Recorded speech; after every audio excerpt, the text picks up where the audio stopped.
To have somebody die unexpectedly, especially when it's a tragic situation, like you described, a car crash, a rape, for some people that can plummet them into a depression that's inescapable. Welcome to the Imperfectly Empowered podcast with leading DIY health lifestyle blogger, ahnafulmer, empowering you to transform your life, one imperfect day at a time. Hello and welcome back to another episode of the Imperfectly Empowered podcast. I am your host, ahnafulmer. Today is my honor to have on the show Lilli Correll. Lilli is a best-selling author, speaker, and clinician. She is dedicated to helping individuals heal from trauma and learn how to thrive. Featured in Open Minds, Mental Health America, and the National Association of State Mental Health Program Directors. Welcome, mental health advocate Lilli Correll. Welcome to the podcast. Thank you. I'm excited. I was listening to a little bit just to kind of ground myself. And yeah, you've had some really interesting speakers with great topics, and good job. Well, we are very excited to have you and your expertise. We haven't necessarily had somebody specifically speaking trauma, especially abuse, and I'm really excited to dive into your expertise. But let's rewind a little bit. I always like to hear people's backstories. How did you get into the world of trauma and clinically helping people to heal from experiences like that? It's a very specific area. Tell us a little bit about that. It is. And it's funny when you have your own trauma, sometimes, at least for me, I was really hesitant to go into the clinical field at first because I didn't want to be that kind of cliche person who is trying to work out their stuff by going into the clinical field. And so, like a lot of people, I got a bachelor's degree that I'll probably never really use in speech and hearing sciences.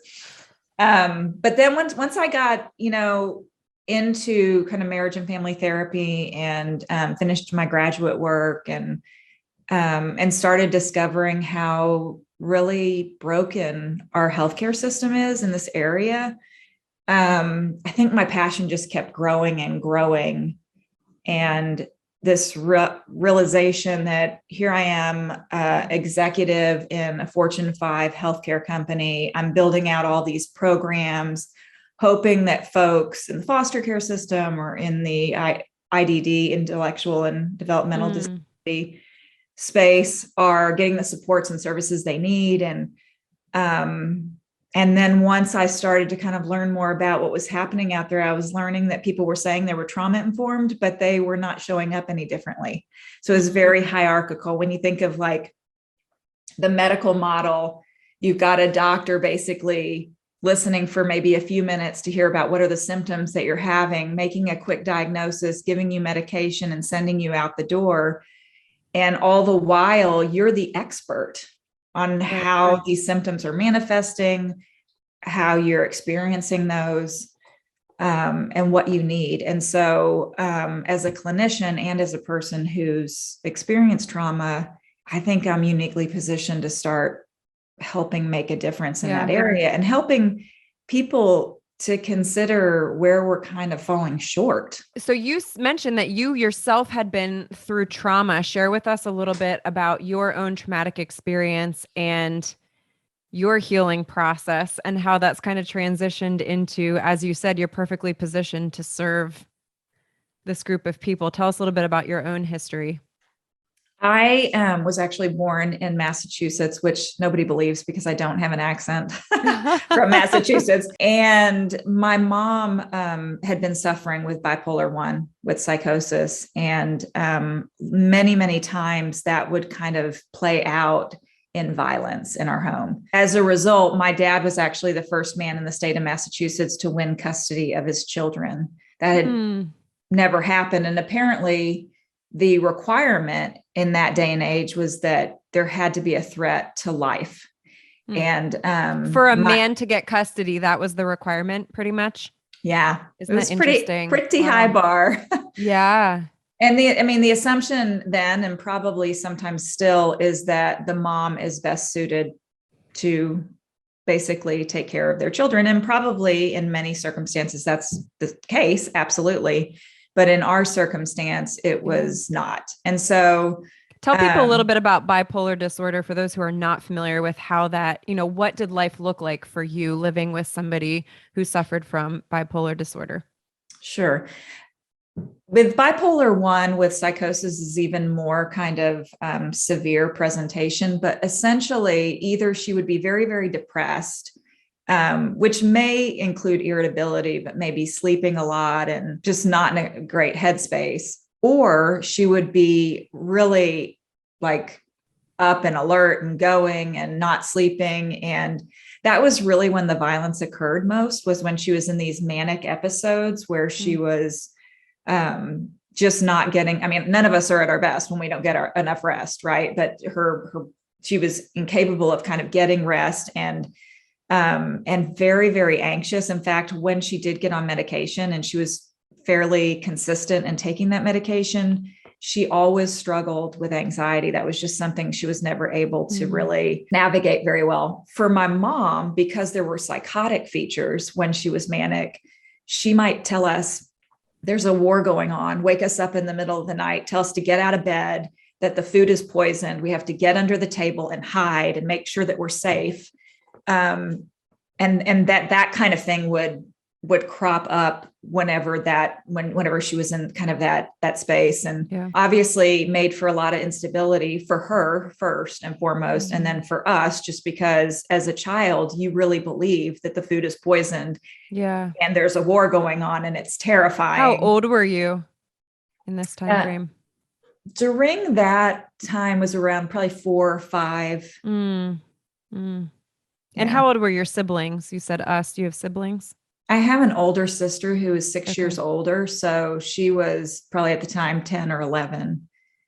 Also very difficult years. Absolutely. For different reasons. Yeah.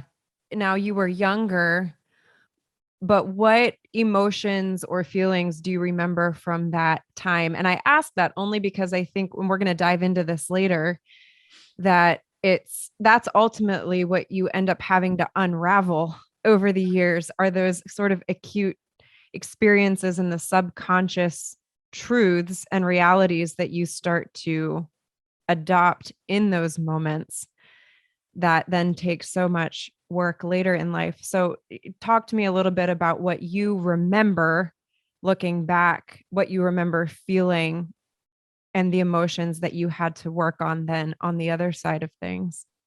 Absolutely. It's interesting because over the years, I've become more clear about what was I actually feeling, because for the longest time, I did what I would say probably every trauma victim experiences at some point, dissociation, where you're just completely devoid of feeling and kind of disconnected from yourself. But as I get more kind of in tune with where I was terrified. I would just say, like, I was literally in terror.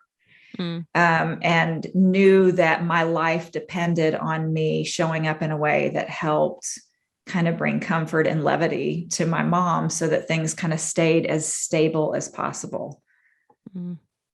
In the moments, now again, you were young, you were 4, but you felt that the danger was real, meaning there really was a war happening. The food really was poisoned. At what age were you able to recognize her own psychosis? Because at that age, it's real. Like, your mom's and adults telling you that the food's poisoned. Well, the food's poisoned. But then what age does it become that you recognize her psychosis? Or did you never get to that point in the house? Well, and when did I get intellectually to that space? And then, as you know, like in the embodied response, when did I get to that place? I don't know if I've gotten there yet. I'm on this journey. It's getting better and better. And like, I'm more learning to attune to myself. But I think, it just,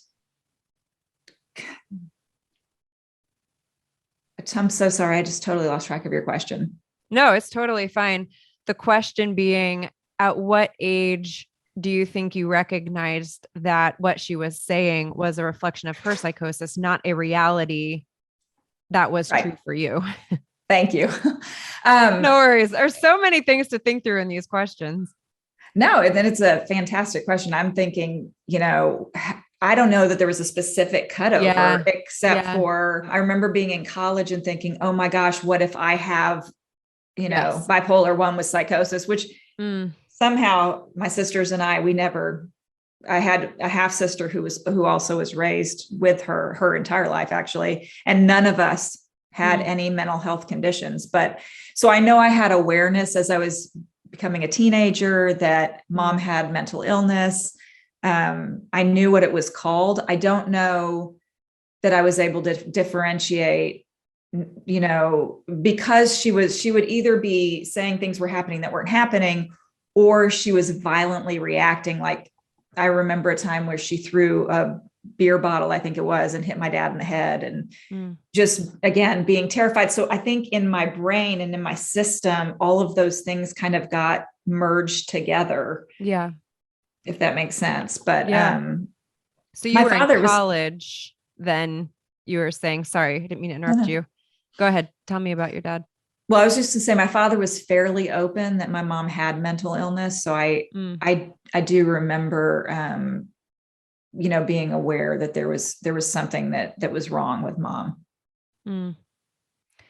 What, as you got older then in your own trauma experience, how did the trauma manifest itself in your life? You mentioned fear, and you said in college you experienced fear of mental health itself, fear of having bipolar disorder. Were there other things that you recognized as you got older, emotions that were either more acute or maybe even less acute because of your trauma? What are some of the ways you saw those experiences manifest later in your life that you had to work through? I think I had a tendency actually to be very disconnected from my feelings because of my trauma. So I had a tendency to either I'd be happy or I would be angry, but I didn't really have this sense of like, I'm feeling ashamed, or I feel sad, or I feel afraid. It was more like if I felt afraid, then I was angry. And otherwise I was kind of happy and upbeat and kept a really positive kind of frame of reference.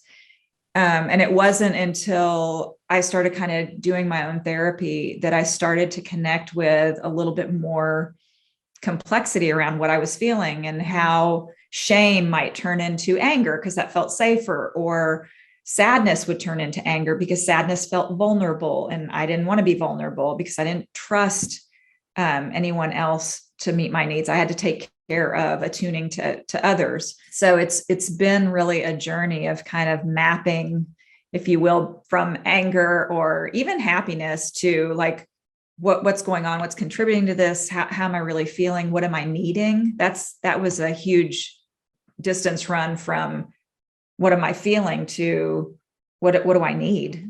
And when you say what you need, is that referencing more of an intellectual sense of, when you say what you need, like describe that a little bit more?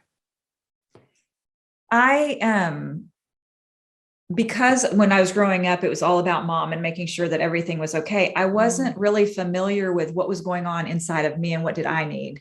So for instance, if mom was throwing a beer bottle at my dad's head, then maybe if I was attuning to myself, I'd say, peace out, I'd run because that felt safe. But instead, oftentimes I was leaning in and figuring out, how do I get mom to kind of calm down? And I was completely disconnected from what I was feeling and then what I was needing. So I think at this point, it's really having a sense of, if anxiety is going on around me, sometimes I've had a tendency because of that attuning externally to kind of merge with the anxiety of other people and think I'm feeling anxious. Oh, interesting. When I attune internally, I realize I'm not anxious. And then I might realize, actually, I'm upset and I need to erect a boundary because this doesn't feel good. And so sometimes it's a need like that. And sometimes it's a need like I think we all have, right? I need to take a walk, or I need to step away from what I'm working on, or I need to meditate. I found meditation to be really, really helpful. And knowing that when I get really busy and anxious, that sometimes that's the very best thing I can do is just kind of slow down and meditate. So it's really tuning into what are those needs that I have, and then how can I kind of navigate that. As a post-traumatic victim and having been working through the process for many years now, in your experience, how have you approached triggers? You kind of touched on that a little bit, the idea of triggers and finding the balance between allowing yourself to feel somebody else's grief, being with the person who has bipolar, being with the family of somebody who has bipolar disorder, but then also recognizing this is just too much for me. I have to separate myself. Talk to me a little bit about the sense of triggers, and then also finding the balance between investing and engaging, but then also recognizing, oh, I might need to step away. That is honestly, in the most recent trauma training that I did, she focused wholly on starting from a place of understanding triggers, understanding that, like, I'm reading an email and all of a sudden I'm anxious, I'm flooded, I'm not, thinking in a way where I can problem solve. And it's like, there's a rational part of me that's saying it's an email. Exactly. Who cares? And then there's this anxious part of me that's like life or death situation. So obviously a trigger, right? Because an email isn't going to kill you.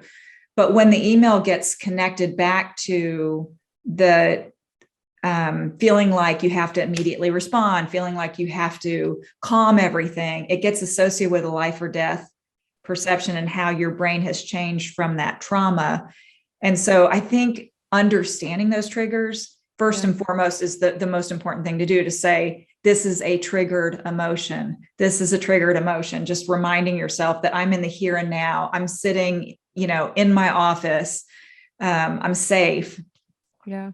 That kind of disconnects it a little bit. And that kind of takes the weight down of it a little bit. But I think also it's just, I go back to, and in my book, I referenced, and I think this gets referenced all the time, but rightly so, the oxygen dropping from the ceiling in the, airplane. And it's like, you have to put the oxygen on your face first and then your child, which is counterintuitive to most of us as moms. We're like, heck no, I'm giving it to my child. Right. But if I'm unconscious, I'm not really going to be very helpful to my child. And so when I'm noticing that I'm going through a really particularly stressful time and I'm getting triggered a lot, then I tend to take some time to really think about, what do I think might be the most helpful therapeutically? And so not too long ago, I started doing internal family systems, which is kind of like doing family therapy inside yourself, so that you're listening to the part of yourself that's saying, this is an irrational response, and kind of judging you. And then you're kind of exploring also that part of you that feels really anxious. What's that about? What are you needing right now? And so I'll explore things like that to kind of start, again, moving a little bit further into the healing journey, so that I'm not as triggered. And I'm honestly approaching those things with curiosity and compassion for myself. For yourself. Interesting. Because if I don't, what I find is I'm barking at others, expecting them to just back off or give me whatever boundary that I need to be erecting that space, as opposed to attuning to myself and saying, hey, this is what I need, hearing myself first. And then I don't have to go out demanding other people hear me, because I can just ask. It's not, as difficult, because now I'm listening to myself. Right. So you're going through these stages of healing yourself, and you went to school. At what point in this journey did you end up getting your own degree and starting to be a therapist yourself? I finished my degree in 1997. I guess that kind of ages me a little bit. And I immediately went into doing counseling in what's called an employee assistance program, really just doing kind of like 8 sessions or so with folks, working through a variety of different types of issues. And then I started doing some face-to-face practice secondary to that, because the employee assistance was more telephonic. And honestly, I grew in my passion for helping individuals, like I said, with trauma, as I saw that providers aren't equipped to deal with it. They're not dealing with it sometimes. Sometimes they're doing talk therapy and the person's not getting better. And then they think, well, it must be because I'm just irreparably damaged. So I've been practicing and that's been evolving as well. But I got my degree in 97 and started really providing counseling at that point. Diving in ever since. Well, we're going to take a quick break, but we come back. We are going to play a speed round of this or that with Lilli. We're going to get to know her a little bit better, and we're going to dive into her expertise on healing from trauma. We're also going to talk about abuse. We're going to talk about her book, Resolve to Rise, right when we come back from this break. You have tried it all. Worried you will never lose the extra weight or reclaim the energy you once enjoyed? Want to achieve fat loss without spending hours in a gym or eliminating entire food groups from your diet? Well, now you can. In the virtual Faster Way to Fat Loss with Anna, my 6-week fitness and nutrition program, you will learn how to pair effective 30-minute workouts with all-natural, evidence-based nutritional strategies to leverage what you eat and when you eat to reset your metabolism and burn fat fast, even that stubborn belly fat. I am a dual certified nurse practitioner passionate about teaching sustainable strategies to promote fat loss and prevent disease. I have cheered on thousands of clients who have done just that with the Faster Way program. In my 6-week program, the average client currently sheds 7 inches of body fat. 93% report more energy and 89% state that their mental health has improved. 100% of clients report they feel this program is sustainable. Curious to try the program but not sure if the strategies will work for you? Try the Faster Way strategies for free. Head to www.hammersandhugs.com and sign up for my free 7-day fat loss accelerator course today and start your own transformation story. Well, we're back here with Lilli. Okay, Lilli, quick round of this or that. You get 2 options. You don't have to think about it too hard. Cake or pie? Cake. What's your favorite cake? Chocolate mousse cake. Ooh, mousse. See, now that sounds up my alley. I don't love chocolate because it's usually too heavy. Do you have a favorite recipe? Well, actually, I really like it from our local grocery store. Has this phenomenal bakery and they have this chocolate. It's literally chocolate cake with mousse and then chocolate cake and then mousse. And it's got this delicious chocolate icing with chocolate shavings. I mean, obviously I like chocolate. Yeah, we've got a chocolate lover here. I like the mousse part. Sounds fabulous. Okay. Coffee, hot or iced? Hot. Do you have a favorite Starbucks, like hot Starbucks drink? I typically drink a blonde Americano. I found sugar does not agree with me. So I just go in all the way black, but unless it's in chocolate form. Unless it's in chocolate form. I cannot drink the Americano. It's too bitter for me. Yeah. Starbucks can be really bitter. I talk about coffee all the time. I'm my coffee obsessed person. I should probably be in counseling for it, but cat or dog? Cat. Do you have any cats? I do. I'm surprised she hasn't come to visit today while we've been speaking. Okay, get ready for this. It's Chihiro. She was the heroine. Chihiro. She was the heroine in a movie by a guy named Miyazaki. It's an anime movie. Okay. And Chihiro is a ragdoll. She is spoiled rotten. And she runs the house. That's hilarious. See, this is why we do this. Don't be deceived. Lilli is an anime fan and she has named her cat. See, that's my daughter. Story. Oh, that's hilarious. Okay. So it's your daughter's cat. Do you watch anime? I have watched anime. I've actually seen the movie Spirited Away that Chihiro. So are you a fan? Maybe I shouldn't have made that assumption. I do like it. It's probably, I mean, I don't watch anime all the time, but I do that. It's very powerful material, I will say. Yeah. Oh, well, there you go. What's your cat's name again? I already missed it. Chihiro. Chihiro, you've gotten a shout out here on the podcast. Flats or heels? Flats. And then lastly, New York or Paris? I'm going to go with New York, actually. Okay.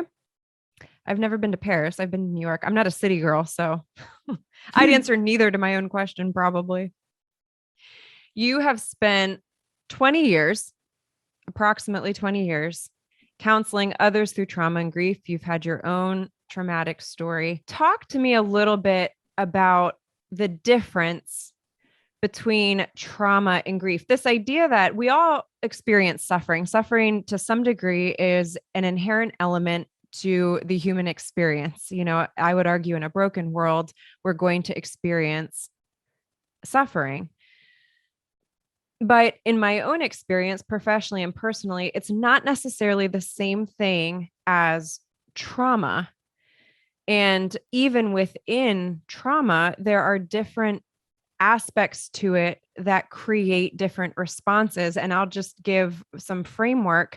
Having worked in emergency medicine for a decade, I had the unique position to be standing literally at the bedside watching first response to trauma or a traumatic loss, more specifically. And even in the initial grief response, there are stark differences, you know, between the family who comes into the bedside and I have to explain to them their 90-year-old grandfather, great-grandfather passed away of a heart attack. Grief, certainly, but very different than the family of the 13-year-old boy who had just been killed by a drunk driver. Even different yet again than the family who I had to tell their 4-year-old was raped and ultimately killed because of the ongoing injuries. And I say that not to dive into the unspeakable stories that I could talk about in the ER, but the point being, even within traumatic experiences, there are various forms of grief. And I think sometimes we don't even recognize that not only is the response different, but then perhaps the healing processes are different from those experiences as well. That was a lot of words on my end to try to help frame the question. In your experience, can you speak a little bit to the difference between trauma, the ideas of trauma and suffering, and why it might be important to help understand the two and then how we respond to them? Sure. Trauma, I'm going to just start there and then we'll go back up to Perfect. grief. Trauma involves a sense of imminent danger or fear of death or death of a loved one or a fear of death for yourself. And that the fear is so great that it creates overwhelm to your system that you cannot navigate it. It's too much. That's trauma. So that can take a lot of different shapes, right? Really. To have somebody pass away in their 90s, obviously, you're expecting that at some point, because we're all going to meet the end of this life, that's going to happen. And when you are in your 90s, you're closer. You know, nobody knows when, and it's not that it's Sure. not sad and upsetting, but so maybe it involves grief, maybe it's suffering because this was my grandmother that I was really, really close to, and I always looked to. Maybe I wasn't very close to my own parents, but my grandmother was always there for me. And so it's a deep loss, but I'm not afraid for myself, and I'm not overwhelm. Then it's probably not a traumatic type of loss. And sometimes when you have somebody who has cancer, right, for a long period of time, and then they die, sometimes there's actually relief at first. Yeah. And then the grief comes. It may be delayed by a few months, and then you feel guilty because you're like, I shouldn't feel relieved that this person is gone. But to have somebody die unexpectedly, especially when it's a tragic situation, like you described, a car crash, a rape, and it's out of order, right? Where it's my child. I'm supposed to not outlive my children, right? They should be alive when I go. When that gets turned around and upside down, it can spiral a person into a lot of what ifs that put you in a complete state, not to mention the loss, right? But in this state of overwhelm, as if you're trying to do what Elizabeth Kubler-Ross talked about, the stages of grief, that part about the bargaining, where you can actually be swept up in the bargaining of like, what if I had have done this, that would have happened. If I just had have done this, if I hadn't have taken her here, but I had taken her here, if I had picked this person to watch her, if I had, or him, or if I had just driven him, I was supposed to take him to school that morning and I couldn't because I had to go do something else. You can get caught up in and encapsulated and stuck in that space of trying to reconcile. And for some people that can plummet them into a depression that's inescapable. Yeah. I think sometimes what I hear you describing too, I think sometimes we can even get stuck in this cycle while somebody may still be alive in, whether it be, I think so from a personal standpoint, I watched one of my best friends of 20 years die from breast cancer. She was diagnosed in her 20s and died in her early 30s.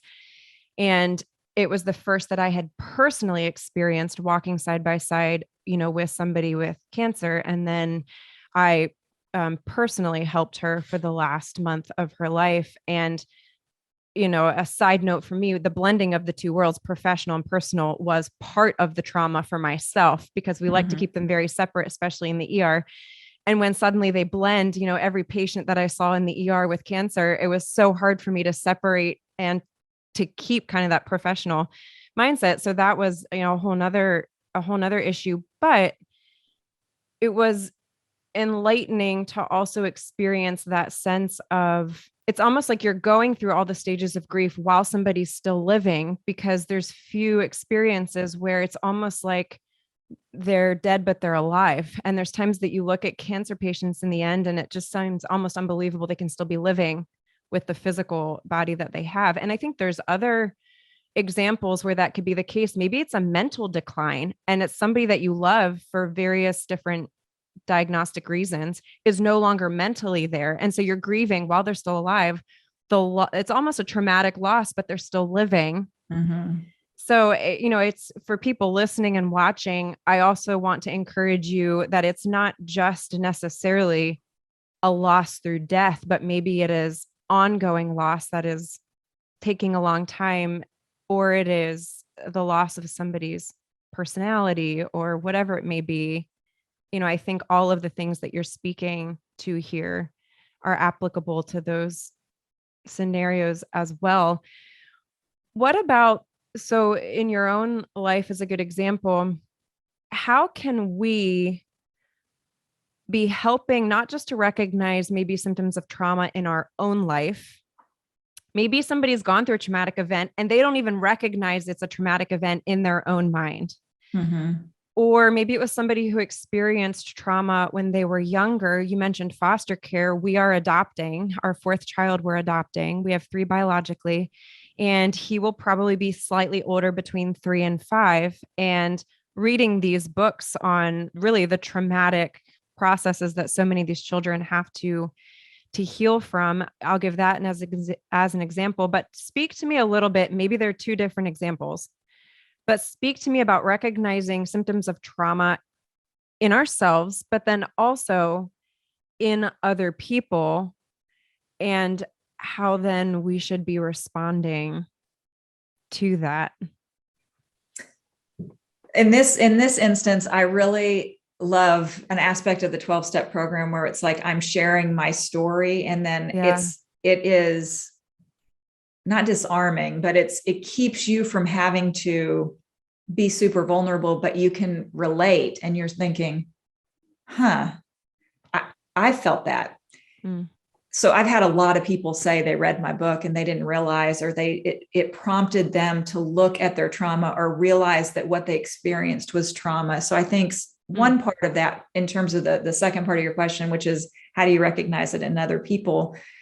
I think we have to be really careful not to be diagnosticians of our friends and family and that kind of thing. So but we're going to pick up on what we pick up on. If somebody's dissociative, there's, as in they're disconnected, and you see them just kind of going through the motions, and they're not They don't really care for themselves. That's pretty common. It's actually not just, my savior persona that I kind of grew up with certainly inclined me that way.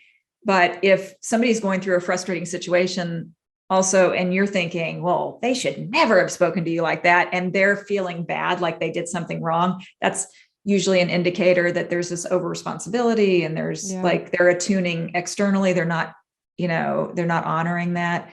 Some of those things. I appreciate that clarification. I should have been more specific. I guess I'm thinking more as a parent of an adoptive child, helping to recognize symptoms of trauma from a parenting standpoint. I did not clarify that very well, but I'm glad that you made that point, because that's fair. I shouldn't be diagnosing someone else's trauma. I guess from a parental standpoint, I'm thinking, adopting someone who has been through trauma. Certainly not my neighbor. No, that's so important, because if it's your own child and you've seen what they've gone through and you're helping them navigate it, what their trauma is for the most part. When you adopt somebody, you don't necessarily know the full breadth and depth of kind of what their story is about. So I think really listening for patterns of behavior. I adopted, actually, people don't even think this is possible, but an adult foster care alumni. She was 23. I love that. I realized, when do you outgrow needing a parent? Amen. And just recognizing that she disappears, like she stops communicating with me. And I used to take it personally and think that it was about me. And what I realized was, when something was going on that she didn't think she was navigating very well, she'd just go away because it was embarrassing. So she was just like, yeah, we're not going to communicate until I've kind of come through this. So, it's kind of keeping your eyes open and paying attention with your child to see, when do they kind of seem like they get stuck, or they, react and go to what they refer to as like your downstairs brain, where it's like, you're not in a rational place. You're not in a problem solving place. You're in this fight or flight mode, and really listening, because I think children are amazingly good at telling you what's going on if you're really just attuning, which is hard to do when your child's flipping out because you just want it to stop, because we're That's true of my biological children, who to my knowledge have not experienced trauma. Exactly. So being able to kind of sit and be present with them and helping them kind of navigate, you'll figure it out over time, kind of what are these kind of coping strategies. I also think in that kind of situation, you definitely want a therapist who's not just working with your child like in a vacuum, but that's like engaging with you and helping you understand what they're picking up on and noticing. And then you likewise sharing what you're picking up on and noticing and what seems to be helpful. I can't say enough about coping strategies and really figuring out what are the best coping strategies when that fight or flight mode happens. Is it ice on their neck, or is it coloring, or is it, going for a run or activity, or what is it to kind of help, or just sitting down on the floor with them and being kind of at their eye level to kind of help their nervous system kind of calm down. Because once it's calmed down, then you can help them with some ideas about how to navigate it. If you try to give ideas to anyone when they're in like a reactive mode, they're not going to be really appreciative really of that. That's fair. But I totally have high regard for you in stepping into that. And I think, even I, adopting a 23-year-old who is certainly very appreciative, and I love her to pieces. I see her as my daughter. You can't know everything that's going to go on, because we are a little bit, those of us who would adopt a child, I think, tend to be a little bit Pollyanna, little rose-colored glasses, positive, like everything's going to be better and it's going to be healing, and there will be. And there may be some really difficult times where your child is not really thanking you for being mom. There may be raging at you because you're the safe person they can do that with. So I think really building up, the equipping, not that you asked me, but just really the supports, I think is so important in that process, so that you have somebody to kind of bounce things off of, because that's so hard. Yeah, I appreciate that. I think you mentioned something in that, the having somebody to bounce things off of and the equipping, that is already something that we have seen the importance of entering this community that is incredibly unique and also very supportive, very, very supportive. I mean, I think there are very few communities out there more supportive of each other than the adoptive community, because there's a mutual understanding that this is hard. It's a beautiful blessing, but it's also incredibly challenging. So I think any traumatic scenario, whether you experience the trauma, you are a family member of somebody who has been traumatized, friend, whatever, I think that is one of the biggest takeaways, is making sure that, you are not in isolation. That seems to be one of the most dangerous elements, that you are actively engaging with other people and surrounding yourself. So I really appreciate that. I kind of took you down a different path. We were also talking about in ourselves, and Lilli made a really, really, really important clarification. And I'm glad that she pointed it out. We're not to be diagnosing our neighbor when they rage at us because our kids entered their lawn, or the person at the grocery store. And I should have clarified that. I was talking about specifically as you're adopting a child or maybe even fostering. But in terms of ourselves, I love that you mentioned that when people read your book and it is Resolve to Rise, we will absolutely have that link in the show notes, in the YouTube video description. Highly encourage that you read it. It didn't arrive in time for me to read. Unfortunately, it wasn't here in time. I'm anxious to read it. People recognize that they themselves experienced trauma and they didn't realize it on page 1. By the time they get to the end of the book, they realize, that was me. Tell me a little bit about recognizing trauma symptoms in ourselves and then steps that we need to take toward healing. One thing that I've heard consistently and has been really informative to me was that, so I take it from kind of here was my story. Here's like essentially like a framework, like an idea of here are the statistics on this, or here is the symptom list, or here is whatever. But then I take it to a personal application. This is how it's manifested for me. And what I've heard from people is that in the clinical work that's out there right now, and there's some really great books out there, the Body Keeps the Score. A lot of people are aware of that book. Say that one more time. What is it? The Body Keeps the Score. The Body Keeps the Score. We'll put that in the show notes too. Okay. A lot of times, individuals, see, that's how easy it is for me to lose my train of thought. I apologize. I love it. No worries. Coffee. No, the question I asked was recognizing symptoms in ourselves and then the appropriate steps to addressing them, basically, and healing. So what I was saying was, so people would read my book and they'd say what made the difference for them is that they'd read these clinical books that had these lists of symptoms, but they didn't see it in themselves. But when they read my story, they were like, yes, that's totally me. I experienced that. And I put in there, and you'll see it, excerpts from my journals. I had 30 journals sitting in a pile in my corner, and that's not even all my journals. It was the ones I could find from age 13 all the way to now. And I was really on the fence. Like, is this something, are people going to be like, why did she include her journal entries? That's so weird. It was brilliant. No, not at all. It's what people reference to me over and over and over again. And there was a specific part of the book where I said that there was this awareness of these extremes that I was going between. I'm either exceptional or I'm detestable. I'm either, intellectual, or feel like I'm an idiot. It seemed like I was going between these two when really I'm just a person. Like I'm perfectly imperfect. And, so it just, somehow that really helped people kind of go, yes, this is what I'm experiencing. And when there's an awareness of that experience, I think what you need to know first and foremost is you don't have to remember the trauma. That's not necessary. In fact, they basically said years and years ago that they thought that was what you had to do. You had to do a deep dive. You have to remember every detail. You got to recount it. They actually found that was re-traumatizing.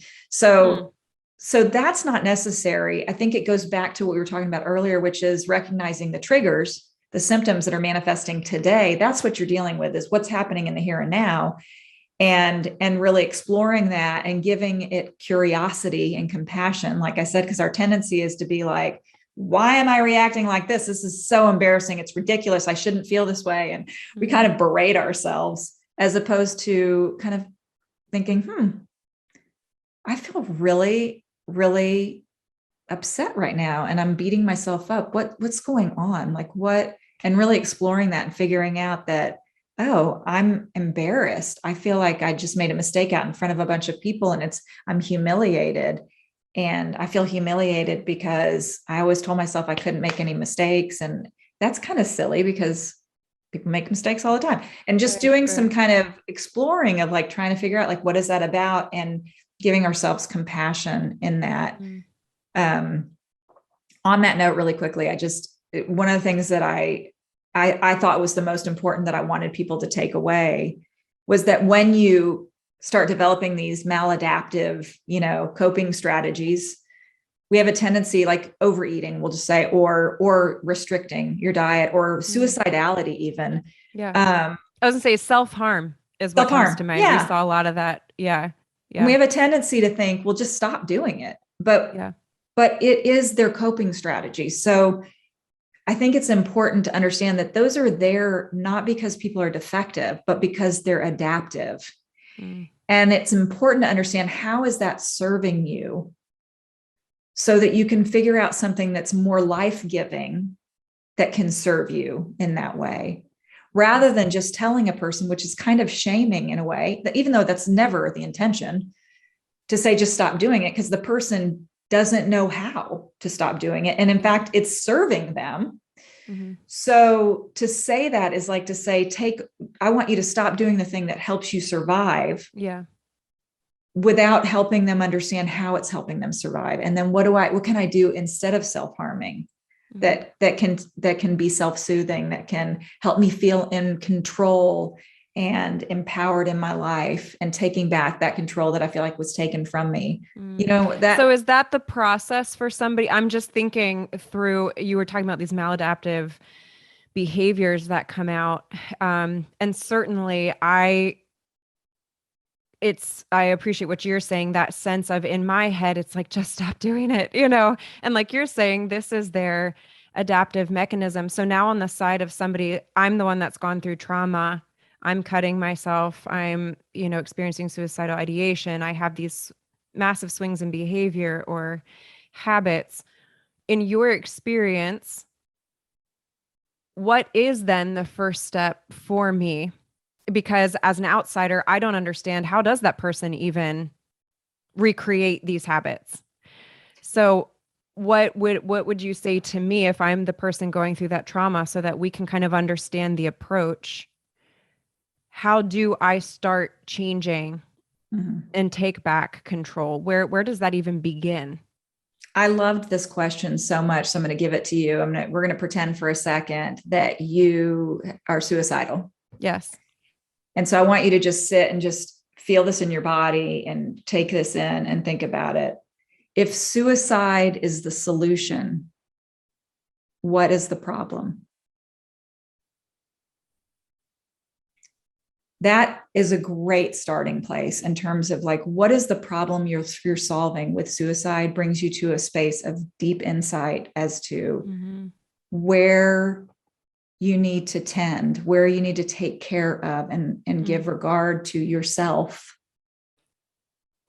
in that healing, right? Because I'm going to speak from patients that I've seen. This is not me speaking, so everyone is clear. This is me speaking out of what I have certainly heard many times, again, in the ER, as we are often the medical kind of emergency point for these patients. One that I hear frequently. So I'm a cutter. I'm a woman. I'm a cutter. I have never actively attempted to take my life, although some of the cuts are deeper than others, but suicidal ideation is what I'm here for, as well as self-harm. And a common response would be, I am a burden to those that I love. So they would be better off without me, is probably what I heard the most. Yeah. And that's, I think, again, then you working with folks to kind of reground and to find compassion for themselves. It could be a therapeutic journey that takes quite a while, but there's a part of you that it sounds like feels like you're such a burden to others that it would be better if you weren't here. Mm-hmm. And exploring that, because our tendency, even in the clinical realm, is to just make a suicidal Plan. Yeah. get them to sign off on it, right? So that we're covered, we're good. And then they go home. But we haven't really given any exploration of what that is about. And if I feel so greatly that I am a burden, that I just want to end it, that needs to be explored. Mm-hmm. And I've been like loving epigenetic counseling recently. I don't know if you've no, I've never heard anything about that, but and they've done all these studies, and I'll be quick on this. But one example was they had these mice, and the mice had cherry blossom smells matched up with a shock, and so over time that cherry blossom smell was distressing to them. Mm-hmm. Then they had pups, and their pups had the same reaction to the cherry blossoms, and then they had grand pups, and their grand pups had the same reaction to the cherry blossom. So it's this even though they didn't experience it themselves. Correct. They did not go through the pairing process. So I think it can also be helpful to understand that if I feel like I'm a burden to my parent, the epigenetic kind of realm is talking about how love should flow from your parent to the child, right? And then from that child to their child, but not the other way around. If I feel like I'm a burden to my parent, my love is flowing upward, right? Because I'm taking care of them. I don't want to be a burden. Mm-hmm. So epigenetic counseling can be really, really helpful to kind of look at that genetic, the geneagram, if you will, and then figure out like, how does this core problem that you're a burden, your greatest fear is that you're a burden, connect back to your family, and being able to see that and reorder the love, even if it's not possible with that parent, like the parent maybe is so toxic, you can't be around them, or they're deceased, that you do this meditative practice of having that parent engage you and you reordering that love where you understand they have their fate, right? If they're burdened, that's their fate to bear, right? And so how do you reorder that love so that it's coming from them to you? Can be that the exercise of that can be just profoundly healing. And what I love about that is, again, it's an embodied practice, which are always my favorite practices, of sitting there and connecting with what goes on in my body. For me, when my mom would come into the room and it's like knee to kneecap, I noticed myself backing up and putting my head to the side, like averting eye contact. And when we kind of broke that down, it was like, if I think my mom's sensitive, I was going through a really hard time. She's sensitive that I'm going through a really hard time, but she's so upset by my hard time that I'm going through that if I look at her, I'm going to be taking care of her. Yeah. And so the therapist who was walking us through this exercise said, I want you to understand that boundaries have more to do with keeping ourselves in than keeping others out. And I thought that was so exactly how I felt, that if I look at her, I'm going to take care of her. Mm-hmm. And then I'm again attuning externally and not internally. So it's just that embodiment gave me so much insight. And I think it gives insight to people so they feel like a burden. What's going on and how's that connected? And how do we start disconnecting what our parents need and what burdens them from our experience so that we can heal? What advice would you give to families, whether it be a spouse or a parent or a child, or a child? I mean, I have had patients where, frankly, their teenagers are ultimately raising them, kind of what you described a little bit. The caregiver burnout, that exhaustion that I have seen too many times to recount, where they don't know anymore. Their lives are almost centered around protecting their loved one. Maybe it's a teenager. Their entire life is around protecting their father. from killing himself after getting drunk, or bipolar disorder and making sure that he's not dead on the street somewhere in the middle of the night, or a spouse doing the same, or a parent doing the same for a child. I see the exhaustion and what do they need to be doing? And I also recognize this is a little challenging if you're talking about if the child is the one experiencing these issues, especially, if we're talking 18 and below, most states, that's, considered a pediatric patient is a little different. But assuming we're speaking adult to adult, if you will, or the adult being the person who is going through the trauma, what words do you have for the caregivers? You immediately made me think of the acronym that I introduced in the book, GRACE. And it was give is that giving oxygen to ourselves first before we give it to somebody else. And the idea is figuring out what for you is oxygen. Is it taking a walk? Is it meditating? Is it, what are the things that you can do for yourself to just kind of really help, again, kind of lessen the intensity in the nervous system? R is respect. It's respecting that hard and difficult experiences are hard and difficult. Yeah. They are. And it's important to respect the fact that you aren't going to show up like you normally do when things are chaotic. So in Man's Search for Meaning, Viktor Frankl, who was in a concentration camp, he says the normal response to an abnormal situation is abnormal. That is an excellent book, by the way. Can you say that one more time? We'll also put that in the show notes. Viktor Frankl, Man's Search for Meaning. Yeah, that's a great book. It's been a long time since I've read it, but that's an excellent one. So I think that's really important to understand that if you're going through something really stressful and you're showing up like you normally do, there's something actually really wrong with you. As opposed to you're going through something really difficult and you're noticing that you're doing things you're embarrassed about or you're upset about, or you're not, you don't feel like you're coping well. That's normal. So that's that our respect that it's difficult. Acceptance is the next one.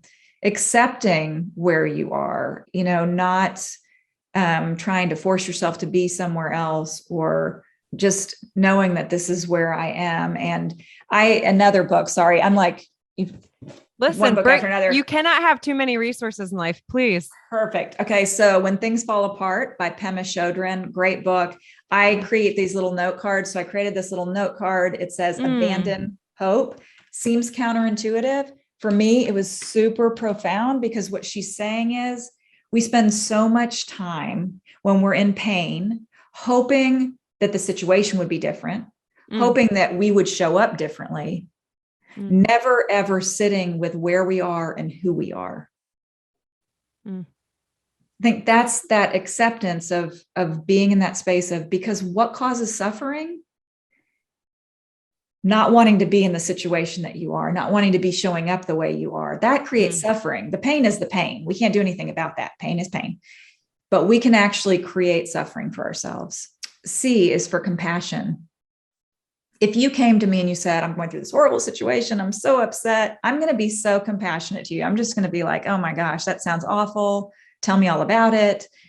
If I am going through a really hard time, and let's say I'm late to a meeting or something happens, I'm going to be beating myself up maliciously. Oh my gosh, I can't believe I was late. I should have known that I had this meeting right at this time, whatever. So turning that around, taking how I would treat you and treating myself that way as well, being compassionate in the way that I speak to myself, paying attention to the kind of things that are kind of going through my brain. I know for myself, when my stress is high, my criticism is high too, to myself.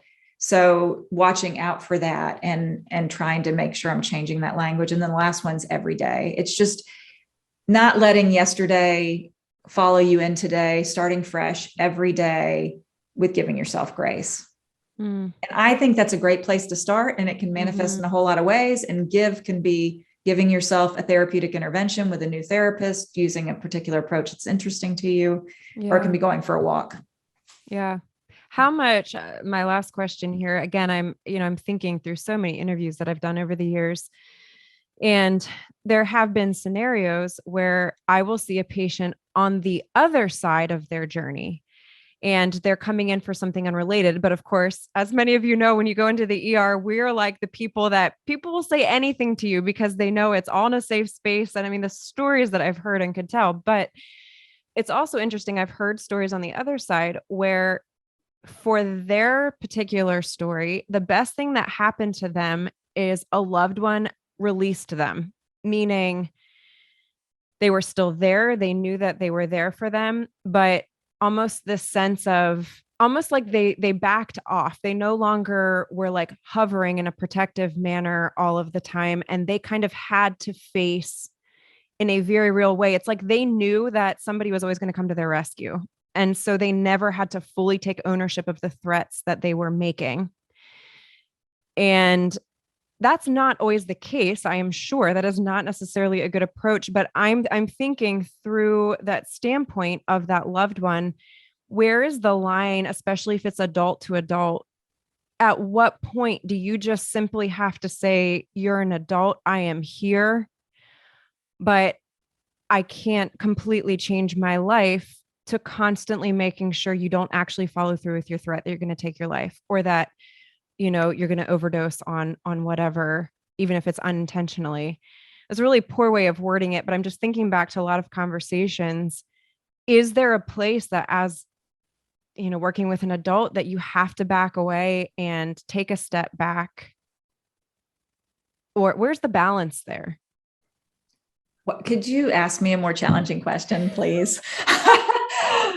I mean, literally, we're going to solve the world's problems in 1 hour. Here we go. We are. The question I just asked is hands down probably one of the most difficult, which is why I ask it, because I've thought it so many times. I mean, hearing so many different stories and some of the most impossible stories. And you think, at what point do you stand back and say, like, my spouse is an adult. I can't make my entire life revolve around making sure they wake up in the morning.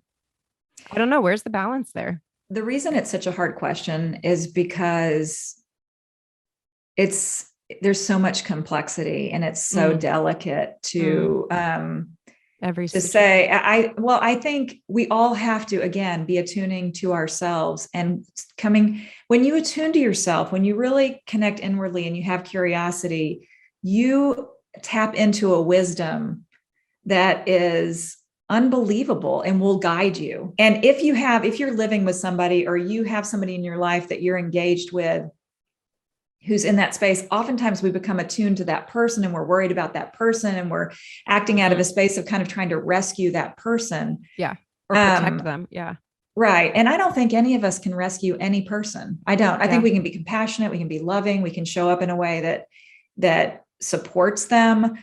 But if you're feeling inclined that you have to fix a situation for somebody else, then that to me is an indication that you're not attuning into that internal wisdom to really figure out what's needed for the situation. And so, because you can't fix them. So you got to take care of yourself, right? And I think, to go back to the grace, giving to yourself first, maybe, as it seems contraindicated, like, no, I don't need counseling. They need counseling. Yeah. Yeah. I can't make them do counseling, right? I have to focus on what I can change. What I can change is that this is really, really stressful for me, and I don't want them to kill themselves, and it's overwhelming. So I'm going to seek counseling. I'm going to see, and again, epigenetics been helpful. I love internal family systems, because it's that whole, like, part of me wants to rescue them. Part of me wants to tell them to go jump off a bridge. Yes. Part of me, whatever. And so I think that's a really great approach, because they can kind of help explore, kind of deep dive into each one of those things and figure out what are those internal motivators for you that you feel responsible to save them, and help you navigate that. And I think that is the most important.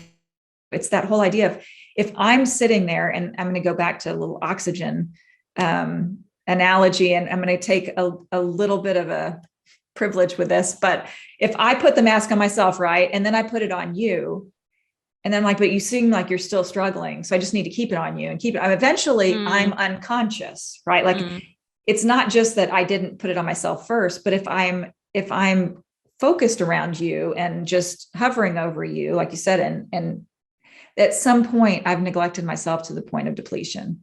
So, we have to reground and reconnect and attune and get the help that we need, because that's what we have control over.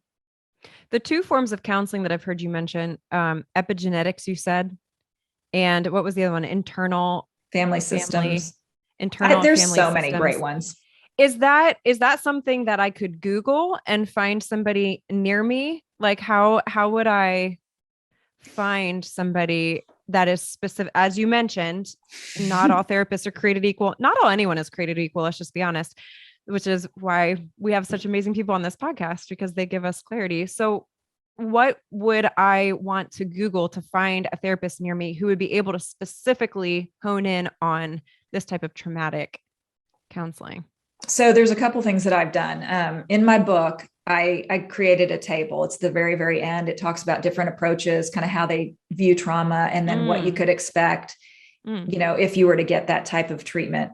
I will admit it was a large table, so it's like a 4-point font. No, that's awesome. Again, I can't read your it book, myself. Resolve to Rise. You need to get that book. Yeah. On my website, I started a blog. I haven't done a lot of blogging, but I did do a blog about how do I find a therapist, because they're not made equally. There's on the resources page of my website, if you scroll down to the bottom, I put all these videos in there so you can look at IFS. What is that about? What is EMDR is one that people talk about a lot. It's also very effective. Neurofeedback, epigenetic. There's so many different, like I said, great evidence-based approaches that are out there. These are epigenetic, and IFS is just where my headspace is right now. Yeah. So you guys, that's on her website, resolvetorise.com. Again, links will be included. And that's under the resources tab is where she's talking about right now on her website. So I think it's so important. This is, again, getting back to, like, we're all experts on our own experience of how this is manifesting. So it's important to understand from a basic standpoint, what are the things that are going to show up based on this model they expect, and what is the approach they're using to help address it, because it's either going to resonate with you or it's not. The other thing that I wrote, so I said, here's how you go on Psychology Today. Here's how you look. People will say, I have IFS approaches or whatever, but they have nothing about, like, I'm certified in IFS, or I'm I look into these websites. I call people, I ask them questions about what they do, how much of their practice do they, I investigate, because this is time I'm going to be spending and I want it to be beneficial. And so I think that, and then the other thing is, it may sound a little bit silly, but how to fire your therapist. Like, we're, absolutely. It's like, we're all people. So I may be a phenomenal clinician. You may come see me. We may not gel, and that's okay.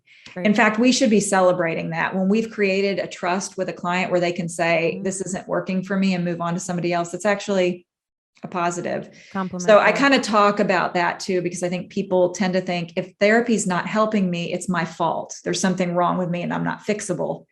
As opposed to, if therapy is not working, if I don't trust that my therapist can help me, I might need a different therapist. I love so that. All of that is, there's links to the resources tab. On the resources tab. Correct.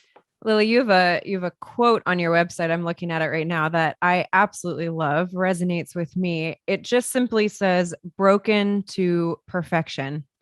Obviously, the title of this podcast is Imperfectly Empowered. It's that whole sense of perfect is not perfect. Perfect is an illusion. There really is no such thing.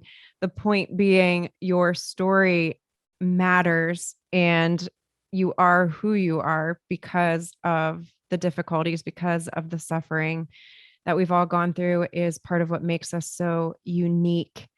And I love that concept, broken to perfection. If what Lilli is saying is resonating with you, maybe somebody that you love, it's all part of the process. It's all part of your story. It's part of the person that you love. It's part of their story.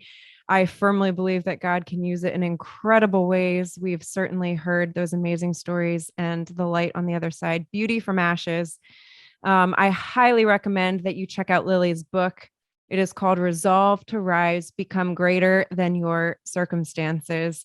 I thank you so much for your service and the way that you love on clients, and that you have so graciously shared your wisdom with us. I have personally learned a lot, and I'm sure it is an inspiration to many. So thank you so much. I pray God's blessing over you and your cat and your daughter and everyone else Thank you. in your life. Thank you so much. I've really enjoyed talking. I've learned a lot myself. Oh, love it. Hey guys, Anna here. If you found this video helpful, then you do not want to miss this video right here beside me on the screen. Click on it. I know you're going to enjoy it. You guys remember, you cannot be redefined, only redeveloped, one imperfect day at a time. Your story matters, and you are loved.